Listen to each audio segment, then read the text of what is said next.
Hər vaxtınız xeyir olsun. Məşhur tvaroqlu qazayağı peçenyelərimizi hazırlayırıq. Bunun üçün 200 qram kərə yağını, 2 qaşıq şəkər tozunu və 250 qram da quru deməli tvaroqu bir-birinə qatıb qarışdırırıq. Daha sonra üzərinə 2 stəkan un, qabartma tozu və vanili də əlavə edib yaxşı bir yumşaq bir xəmir yoğururuq.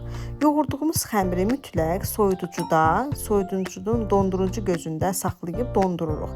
Yəni bu işləmi siz gecədən edib dondurucuya qoysaq daha yaxşı olar. Səhər durub peçenyelərinizi hazırlaya biləcəksiniz. Belə gözəl bir şəkildə biz deməli bunu xəmiri yoğurduqdan sonra dondurucuya qoyuruq. Daha sonrası gün, səhərsi gün onu dondurucudan çıxardıb və buzun açılmasını gözləyirik. Tam buzu açıldıqdan sonra, baxın bu formada gözəl bir şəkildə açıldıqdan sonra artıq xəmirlərimizi başlayırıq forma verib, qazayağı forması verib və daha sonra bunu bişirəcəyik. Deməli qızlar, baxın balaca kündəmizi başlayırıq açmağa.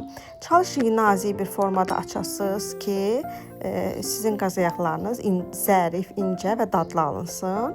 Həm də bunun bütün dörd bir tərəfini biz şəkərə bulayacağıq. Qatladıqca şəkərə bulayacağıq. Bunun üçün də bir qabda şəkər tozu yanımıza qoyub və bunu şəkər tozunu bu formada bax buluyuruq. Deməli bir tam üzünü buluruq, bir yarım üzünü və bir də ki üzərini deməli şəkər tozuna buluyub və 180 dərəcəlik sobada hardasa yarım saata, yəni üzəri tam qızarana qədər gözəl bir şəkildə bişiririk. Bax gördüyünüz kimi çox gözəl bir şəkildə qızarıb, pişib. Həqiqətən də çox dadlı, çox ləzzətli və tez başa gələn ən sadə peçenyelərdən biridir.